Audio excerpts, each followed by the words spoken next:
लोकसभा चुनाव को लेकर सभी पार्टी युद्ध स्तर पर चुनाव की तैयारियों में जुट गई है। इस दौरान लोकसभा चुनाव को लेकर अभनपुर विधायक इंद्र कुमार साहू का बड़ा बयान सामने आया है। उन्होंने कहा है कि सिर्फ अभनपुर की विधानसभा से ही 50 से 60 हजार वोट से लीड कर रहे हैं। वहीं इंडिया टाउन न्यूज के संवाददाता ने विधायक इंद्र कुमार साहू से खास बातचीत की। चलिए आपको भी दिखाते हैं क्या कहा उन्होंने। अभनपुर के लोकप्रिय विधायक इंद्र कुमार साहू, आइए हम उनसे जानेंगे कि लोकसभा इलेक्शन को लेकर उनके द्वारा किस तरह की क्षेत्र में तैयारी की जा रही है। साथ में उनके द्वारा जो क्षेत्र में भी लगातार दौरा किए जा रहे हैं, उनसे आज हम सीधी करेंगे बात।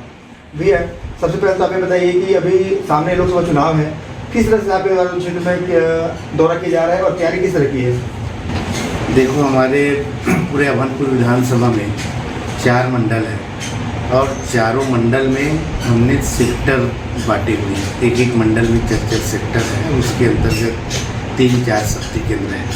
तो हमारे सेक्टर की बैठक आज हम चंपारण मंडल में जा रहे हैं। हमारा 2 सेक्टर का बाकी है, फिर हमारा एक बार पूरे विधानसभा का सेक्टर का बैठक पूर्ण हो जाएगा। और उसके बाद हमारे जो शक्ति केंद्र वाले हैं, शक्ति केंद्र की बैठक भी पूर्ण हो चुका है।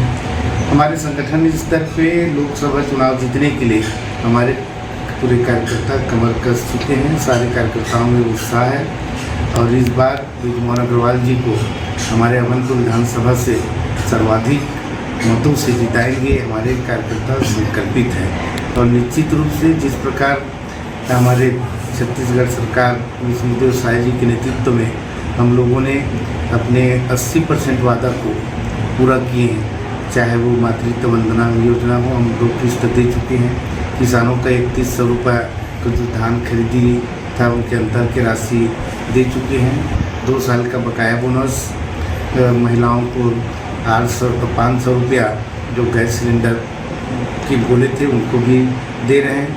गरीब कल्याण योजना के तहत मुफ्त में अनाज दे रहे हैं। ऐसे प्राय हमारे जो घोषणा किए हैं वो 3 महीने में ही हम लोगों ने प्राय पूरा कर दिया। निश्चित रूप से इनका फ़ायदा हमारे आम मतदाताओं को जो मिल रहा है और निश्चित रूप से आने वाले समय में मोदी जी के प्रति लोगों को विश्वास है और अभनपुर विधानसभा में हम लोग सर्वाधिक वोटों से जीतेंगे, ये हम लोग कार्यकर्ता हमारे संकल्पित हैं। भैया, भाजपा का नारा है 400 पार, किस तरह से आप इसको देख रहे हैं? बिल्कुल 400 का पार कार्यकर्ताओं में एक नया उत्साह है और हम केंद्र की बात करें तो सभी जगह सभी प्रदेशों में मोदी जी के प्रति विश्वास है। पूरे देश की जनता को विश्वास है और निश्चित रूप से 400 पार करेंगे और हमारे छत्तीसगढ़ में भी 11 की 11 लोकसभा जीत रहे हैं। भैया, महिला मंडल योजना के तहत जो भी जैसे इन्होंने घोषणा की है कि ये अगर इनकी सरकार आती है कांग्रेस की तो ये 1 लाख रुपये देंगे हर साल का, इसमें आप क्या कहना चाहते हैं? देखो, ये कांग्रेस का छलने का एक तरीका है। जनमानस में कांग्रेस के प्रति कोई लगाव नहीं है, तो वो लोगों को केवल गुमराह करने के लिए जितना सीट बढ़ जाए गुमराह करके, ये इनका उद्देश्य है। अरे जिस केंद्र में जिनका बजट ही उतना नहीं है, पूरे सभी विभागों का बजट उतना, वो केवल महिलाओं को 1 लाख रुपए देने का जो वादा कर रहा है वो ये छलवा है। भाई, बजट से उभर कहाँ दे पाएंगे? और हमारे छत्तीसगढ़ में भी देखो, पिछले बार भी महिलाओं को 500 रुपये देने का वादा किया था। बेरोजगारों को बेरोजगारी भत्ता, मितानिनों को 2200 रुपये देने का। आंगनबाड़ी वाले लोग देखिए, आपकी 4-4 महीने तक वो लोग हड़ताल में थे। भाई, जो अभी कर्मचारी है, जो अनियमित कर्मचारी, उनको तो 4000 रुपये दे नहीं पा रहे थे और घर बैठे महिलाओं को कहाँ से वो 8000 रुपये प्रति महीना वो देगा?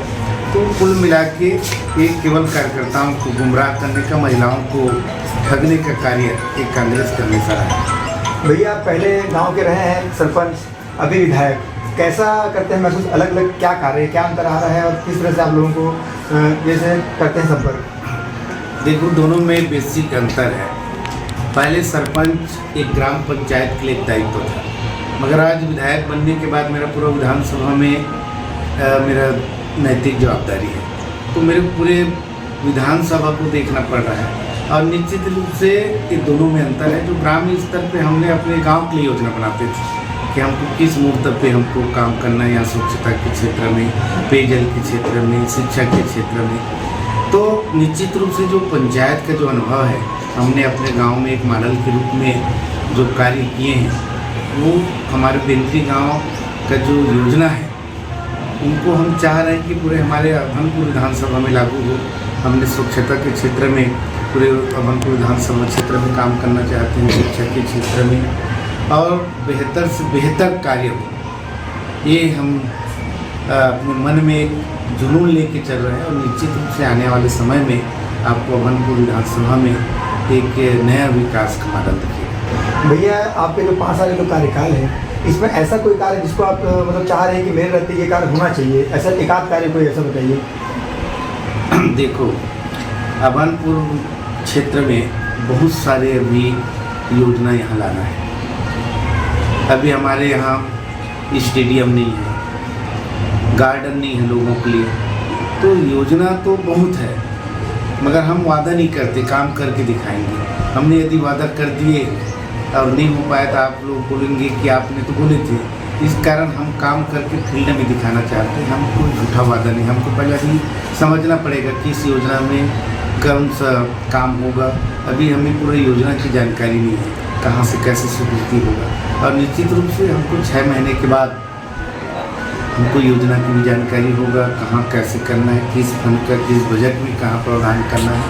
निश्चित रूप से ये सब करेंगे और अभनपुर विधानसभा में एक विकास करेंगे। लोगों की जो अपेक्षा है उनके खरा उतरने का प्रयास करूँगा मैं।